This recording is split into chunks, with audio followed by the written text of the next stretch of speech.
Hey, it's Jim Delaney, and we're here for the PRSA conference. And today we're delighted to have our guest, Shonali Burke. Shonali is the president and CEO of Shonali Burke Consulting, and she is all things social. So it's a pleasure to have you with us today. It's great to see you, Jim. Thank you. You're here at PRSA. Tell us a little bit about yourself and then what you're hoping to get out of today's conference. My focus is really on measurable communication strategies that help businesses achieve their end objectives. And that's what I try to do in my business as well. And I'm delighted to be here at PRSA speaking about the same thing. You've specialized and done a lot of work around influencer marketing.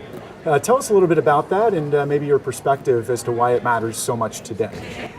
The thing about influencer marketing is that it's been around a long time, right? It's just been called different names. Sure. And what is interesting about today's marketplace is the influencers have changed. And now you have this whole swath of influencers that could range from not just the media, who traditionally were the influencers that PR professionals considered they needed to reach, but now you have the media, you have community members. The beautiful thing about social media is that now it's opened up this format of two-way and multi-way conversation that Absolutely. PR professionals and communication professionals should take advantage of. But what they really need to understand is that that means participating in the conversation as opposed to talking at people. And that, I think, is what still folks need a little bit of practice at. And there's some great hot topics even within that, right? The importance of authenticity, being transparent, being real. Obviously a big difference between the media and your mom and this issue of trust. What are your thoughts about openness, trust, particularly as it relates to, being influenced? People like to do business with people they like and trust. And the more open and honest you are, the higher the likelihood that they are going to trust you. Sure. There are companies going head to head all the time. Why would a consumer go to one instead of another? And it doesn't matter whether you're in the B2B space or the B2C space, because it's really the B2E space. It's business to everyone these days. So you have to have that authenticity and you have to have that trust, because otherwise you can't start to have that conversation that will end, hopefully, in a mutually beneficial business relationship. There's a lot that's been made of recently about companies getting in the content marketing business, building a lot of their own content, trying to identify the influencers, and then share that content with the influencers, hoping that the influencers will ultimately impact the end customer. What are some of your thoughts around the convergence of content marketing, influencer marketing, and ultimately creating brand advocates on behalf of companies?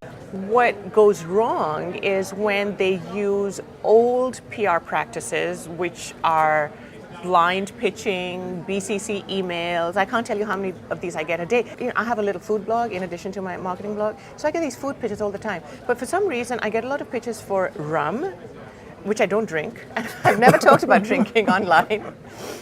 I'm like, you people don't even know why you are talking to me. You found me on some list, and therefore you think that I'm one of your influencers, and so you're sending me this recipe Sure. and saying, hey, go ahead and post it, and by the way, would you just link back? That's just the wrong way to do it. You have to actually go back to the basics of doing your research and trying to understand what's the whiffer moment, right? What's in it for me? Why should the influencer do Sure. that for you? How is it going to help them in some way? One last question for you. I mean, obviously, you've been coming to this conference a number of years, and there's a lot of young PR professionals running around.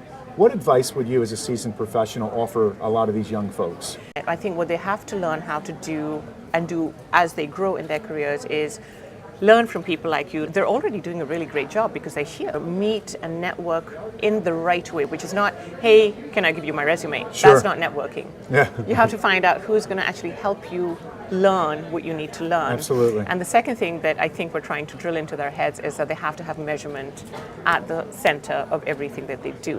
Because you fantastic. can't have a good strategy if it's not measurable.